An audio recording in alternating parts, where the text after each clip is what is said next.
Last year, a Pakistan-born Canadian member of parliament named Iqra Khalid introduced a motion in Canada's House of Commons to ban criticism of Islam, just like they ban it back in Pakistan. It was Pakistani values, not Canadian values. We don't ban criticism of any religion in Canada. In fact, it's actually hardwired right into our Constitution. We have freedom of thought and belief and religion. We have freedom of speech. We can criticize or even despise any religion we want to, especially a religion that is implicated in so much un-Canadian politics, whether it's violent terrorism or the soft jihad of creeping Sharia law. But not surprisingly, the motion called M-103 passed. Of course it did. Justin Trudeau made a strategic calculation before the last federal election. Stephen Harper and the Conservatives had won over most pro-Israel voters in Canada, including many Jews themselves. Trudeau couldn't beat Harper on that, so why try? Why not go for the booming Muslim vote? Sorry, I said booming. There are 3 times as many Muslims in Canada as there are Jews, and they're often in battleground ridings. It was smart politics, and so it was done. Justin Trudeau promoted Omar Al-Jabra, the former president of the pro-terrorist anti-Semitic Canadian Arab Federation, as his right-hand man to campaign in the mosques. Al-Jabra literally called for terrorist groups Hezbollah and Hamas to be legalized in Canada. That was the official policy of the Canadian Arab Federation. That was the perfect guy for Trudeau. And so while Trudeau rarely visits churches in Canada, he doesn't go to church, he almost never misses an opportunity to visit a mosque. I spend a lot of time running from the Bangladeshi to the Pakistani to the Maghrebien to the Sunni Wahhabi mosques. I cover all the different communities. So yeah, Trudeau has gone full Islamophile. He does really weird things, like sending out this picture of his mother and his wife in hijab-like headscarves on Mother's Day. That's just weird. He has recited the Shahada. That's the Islamic prayer that is, under Sharia law, the sole requirement to convert to Islam. Obviously, I don't believe Trudeau has converted to Islam. The only thing he worships is himself. And Trudeau panders to, say, gay pride parades just as much as he panders to Muslim mosques where they preach killing gays. I'm just pointing out how Trudeau has gone all in with Muslim politics. He doesn't actually believe in any of it. So when Pakistani-born Iqra Khalid introduced M-103, Trudeau supported it. Of course he did. Not just because he wants to pander to Muslim voters, but because, like with all identity politics, he seeks to divide Canadians into racial and religious and gender lines to get people thinking themselves as black or female or Muslim or whatever, instead of just thinking of themselves as Canadian. So that their individual racial or ethnic identity takes over any other sense of being or belonging. So it can be politicized and weaponized. And anyone who opposes that racial taxonomy, that ethnic division, well, they can be demonized as racist or sexist or whatever. We saw this when Trudeau was asked a pretty basic question in Parliament about returning ISIS terrorists coming back to Canada. It was not a question about Islam. It was not a question about Muslims. It was a question about particular terrorists coming back to Canada after fighting in Syria. But listen to the end of Trudeau's answer. He accuses the leader of the opposition of Islamophobia for merely asking about it. Mr. Speaker, it's this Prime Minister's that's de-emphasizing Canadian security, and Canadians are tired of it. Conservatives who amended the criminal code to make it an offence to leave Canada to fight for ISIS. It was Conservatives who were focused on giving our law enforcement new tools to prosecute ISIS fighters. This Prime Minister is using a broad spectrum that includes poetry and podcasts and all kinds of counselling and group hug sessions, Mr. Speaker. When will the Prime Minister take the security of Canadians seriously and look for ways to put these ISIS fighters in jail? Right, Honourable Prime Minister. Mr. Speaker, the Conservative Party learnt nothing from the last election and the lessons Canadians taught them. They ran an election on snitch lines against Muslims. They ran an election on Islamophobia and division. And still, they play the same games trying to scare Canadians. The fact is, we always focus on the security of Canadians, and we always will. And they play politics of fear, and Canadians reject that. Islamophobia. Yeah. If the leader of the opposition, that's his job title, whose purpose is to oppose the government, in question period, where it is the time to oppose the government, if he is called an Islamophobe for merely questioning Trudeau about returning murderers, then you You mere citizen. You have no chance, do you? That's the power of the Islamophobe epithet. So, of course, Trudeau supported M-103. Well, yesterday, the Heritage Committee of Parliament that was studying the motion, they released their report. The committee was led by Hedy Fry. She's in charge of the committee. She's the crackpot Vancouver member of Parliament who once stood up in the House of Commons to claim that there were KKK crosses burning in the city of Prince George, BC, as she spoke. She actually put it that way. Now, it was a lie and a slander, and she later grudgingly apologized. There has never been a recorded case of a Klan burning a cross in Prince George in that city's entire history, by the way. But she loved making that accusation, because if you were to deny that there was a cross burning, or to challenge her in any way, then obviously you're a supporter of the KKK, right? I mean, it's like when Trudeau repeated the lie told by the Muslim girl in Toronto and her mother a few weeks ago that she had been attacked by an Asian man with scissors because of her hijab. It was later exposed as a hoax, but Trudeau didn't care. He literally claimed that the hoax was still proof of a pattern of Islamophobia. He said that. Sure, it didn't happen, he said, but it was part of a terrible pattern, he said. Try to turn that one over in your mind for a moment, you Islamophobe. Anyways, Hedy Fry was perfect. She saw racism where there was none. She's a perfect fit for the job. Trudeau sees hijab attackers where there are none. That's important if you're going to condemn millions of Canadians as racist for the sin of disagreeing with you, or your open border immigration, or your blind support for radical Islam. You need to be comfortable with hoaxes and false accusations, and Trudeau definitely is, and so is Hedy Fry. So without further ado, let's look at the report that was finally released by this committee. Here it is. It's called Taking Action Against Systemic Racism and Religious Discrimination, Including Islamophobia. You can find it online pretty quickly for yourself. It's more than 100 pages long, and part of that is because both the Conservative and NDP opposition MPs have their own sections of the report. I'll talk about those later. The Liberal part of the report starts with a list of recommendations, and most of them sound like boring bureaucratic blather, but that's the point. Set up all the systems and structures and bureaucracies and staff and budgets, really boring, do it really uneventfully. And then when it's all built and funded, well, then weaponize it. That's how Canada's various human rights commissions were done. Here, for example, recommendation number 1. Recommends updating and reinstating the previous Canadian Action Plan Against Racism and broadening it to include religious discrimination through consultations with civil society, grassroots organizations, and interfaith groups. That's the very first recommendation. So this Heritage Committee has just studied Islamophobia for a month. They've spent millions on it. They issued a 100-plus page report. But see, the Heritage Committee, it had some opposition MPs on it, and it was all done in the open with transcripts and recordings, very, very accountable.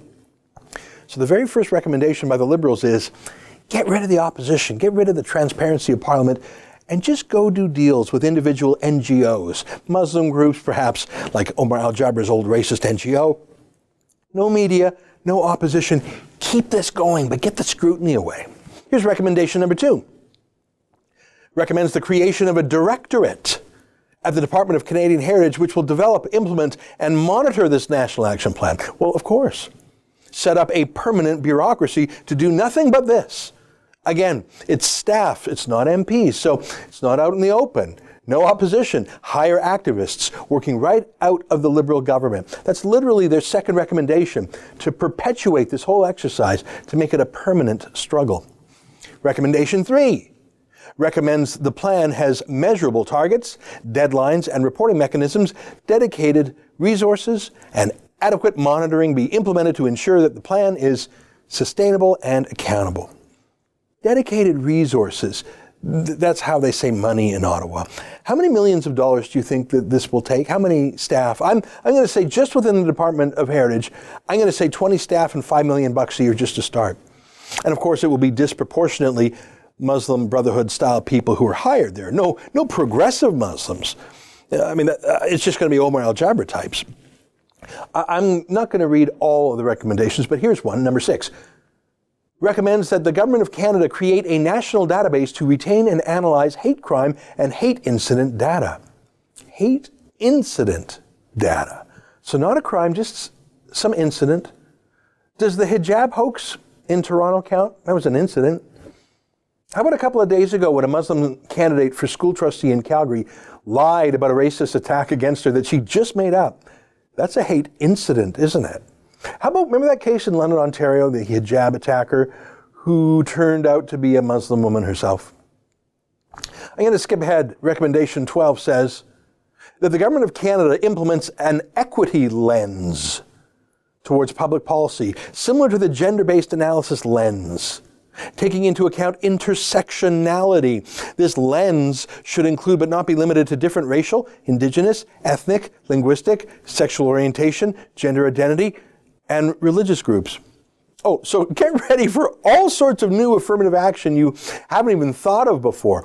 Gender identity affirmative action, that's my favorite. Here's one that could just be called Give Money to My Liberal Grievance Monger Friends. Recommendation 20 says that the Government of Canada facilitate, support, and fund efforts across Canada dedicated to capacity building for communities to strengthen community involvement, civic inclusion, and leadership development.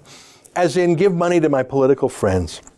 All right, I'm at number 2 already. There are so many big government schemes here, it's incredible. I obviously don't have time to go through all 30 of them, but here's number 22.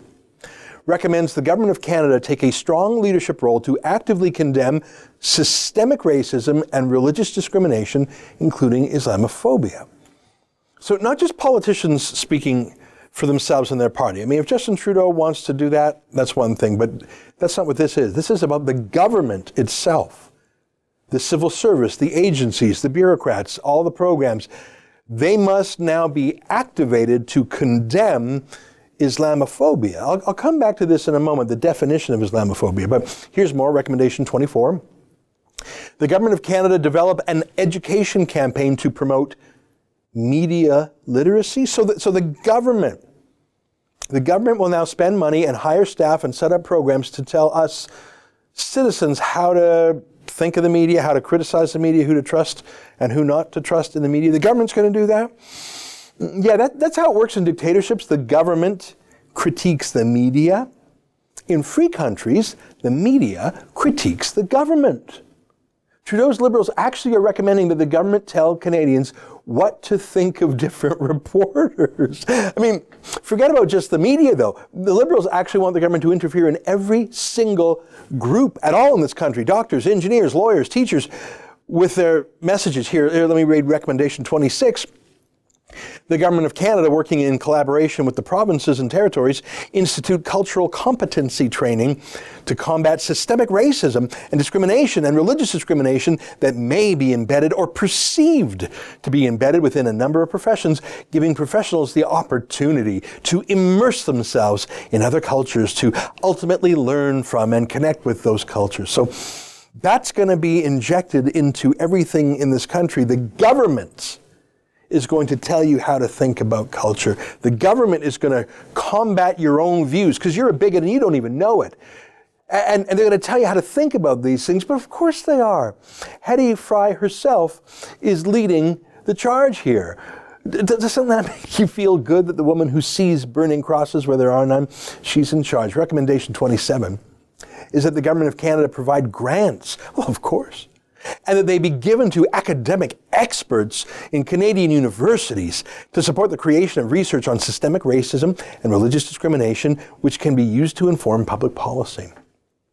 That's sort of a laugh because, of course, that's all there is on campus these days. For anyone who's been following political correctness for years, it's already fully Marxist, fully politically correct, fully Islamified. Just ask Jordan Peterson or Lindsay Shepherd at Laurier. But hey, a promise of more cash, that'll just ensure that every university professor joins in this culture war, won't it?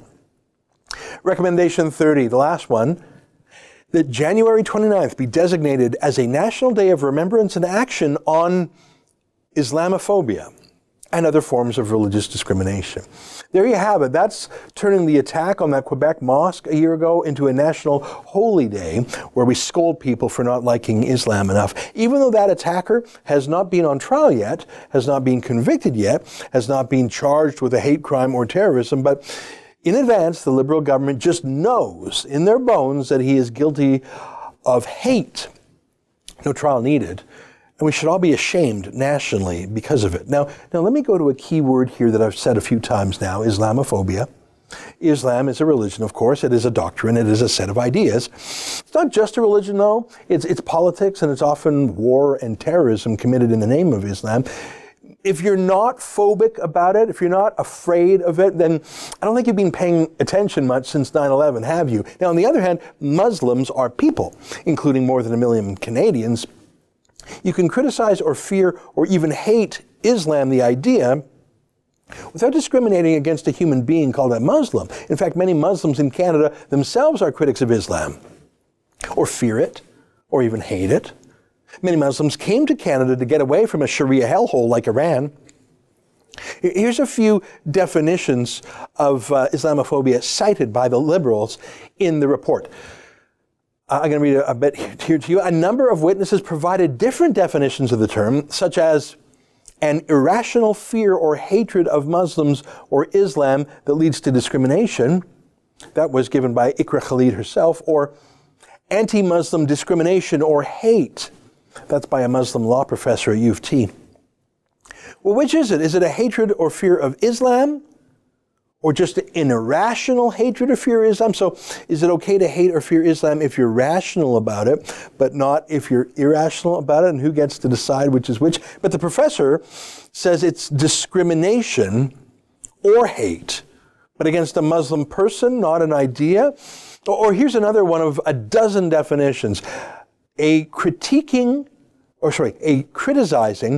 or scathing negative opinion that might directly or indirectly cause humiliation or damage to the reputation and or incite to hatred and to violence against a person or a group of persons for the only reason that they are of Muslim faith. That was the definition provided by one of the Muslim experts. So just a negative opinion of Islam now. Or was that a scathing negative opinion? So you can have a negative opinion, but it can't be scathing, but it can't cause humiliation or incite violence. Those are pretty different things. Which is it? It goes on, but it's not resolved. And that's deliberate. Keep the definition of Islamophobia vague so you can use that word any way you need to accuse someone, to charge and prosecute someone. Keep it vague. There's a whole section on what the Liberals call fake news, too, by the way. And by that they mean anyone or anything who just disagrees with them, at least on the subject of Islam. Let me quote. Some witnesses expressed concern over the spread of fake news and discussed the role that government should play in combating it. Mr. Juno Katsuya described the negative implications of the spread of fake news and stated, "The era of fake news and alternative facts have contributed a great deal to that insecurity taking root." He added, "We're constantly bombarded with fake news, fake facts, or alternative facts is an issue that we're facing and we can't dismiss. Today, young people are always on social media. It takes about 15 minutes to write fake news, but it takes months to counter it." As a solution, Mr. Juno Katsuya noted that Canada has the necessary laws and regulations in place, but stronger enforcement of these policies is necessary, unquote. So that's a former CSIS agent who's become an advocate for censoring journalism that he criticizes as being critical of Islam. He has called for the licensing of Quebec radio hosts to be taken away because they don't like Islam. The Liberals haven't laid out a plan to do that in this report. That will surely be done by these perpetual bureaucracies that they're going to create. But you can see that they approve of this former spy's talk of censoring journalists he doesn't like. These Liberals talk about having training sessions for journalists who aren't yet on board with the official Liberal narrative. Let me quote. "The media play a role in perpetuating and sustaining ideas about Muslims as violent. As a solution, she suggested that media outlets offer training sessions so reporters can understand when they are participating in conversations that include entrenched ideas about Islam as inherently violent. Such training could assist in preventing the spread of misinformation or fake news." Ms. Chowdhury added that when racist and discriminatory misinformation is presented in the media, it is the responsibility of political leaders to really lead the nation and to call out Islamophobia or systemic racism when they see it and when they hear it. Got it. Guys, there are just too many stories about Muslim terrorism and Sharia law and female genital mutilation and honor killings. Too many reports of it. So the solution is to stop reporting it, and the government will help see to that. Let me say that this is a report by a parliamentary committee. It is not a bill, which is a proposed law. It is not that. It's just a report. Much of the report actually isn't about Islam. There's a lot of other issues in here, Aboriginal issues, black issues, poverty issues. I think that those were all put in for padding, to gin up political allies in the identity politics game. Most of the proposals go to building new bureaucracies and budgets, and that's where the rubber will hit the road in the months and years ahead. What this report is, it's a boiling down of the witnesses that spoke to Parliament, who called for censorship of ideas, who called for criminalizing criticism of Islam, who called for government interference with every aspect of life, from the media to the professions to law enforcement to schools. The details will come later from the Liberals, but these are the broad strokes.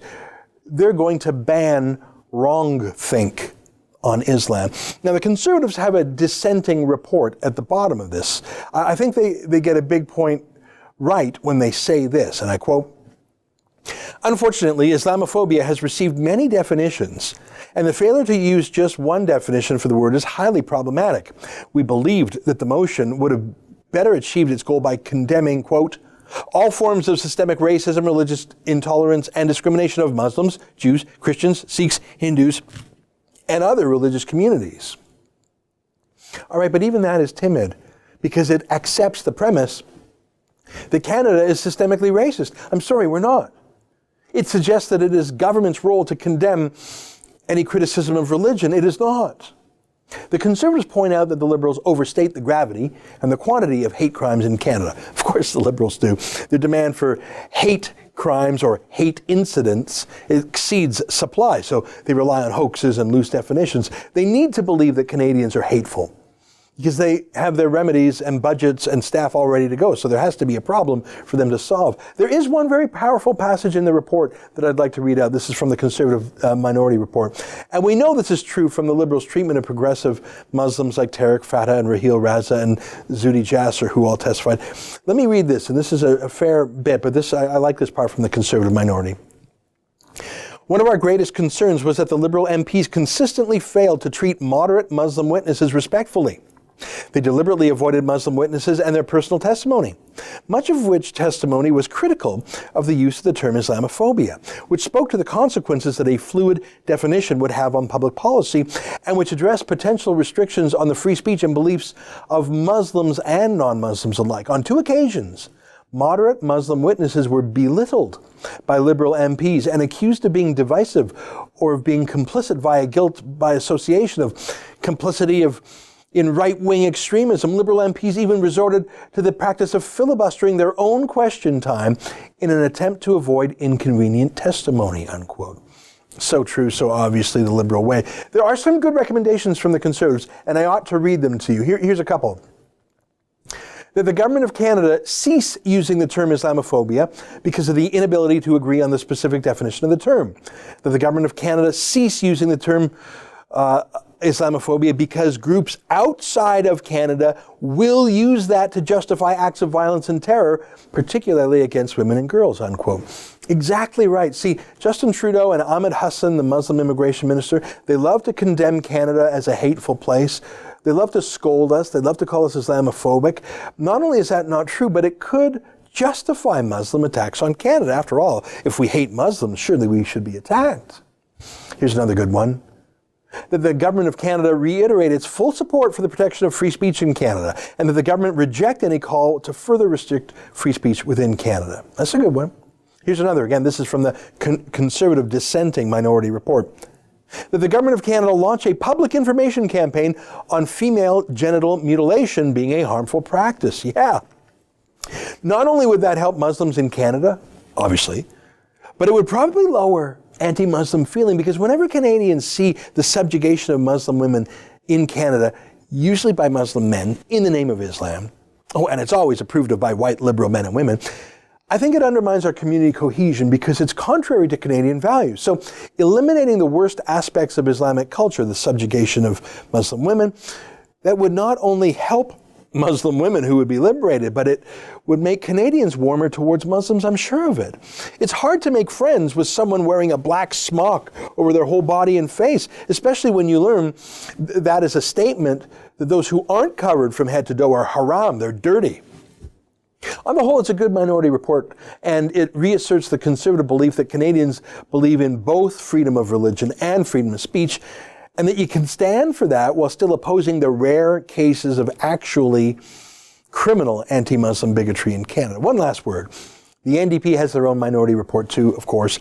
It's like the Liberals, but worse. They actually complain about Canadian sanctions on the terrorist state of Iran at one point. Seriously, they want those sanctions lifted. Oh, and they are all about censorship and government teaching people what to think. I exaggerate not a bit. Let me quote this next recommendation. This is from the NDP. They say that the Government of Canada develop a strategy to address the spread of false information and fake news through social media.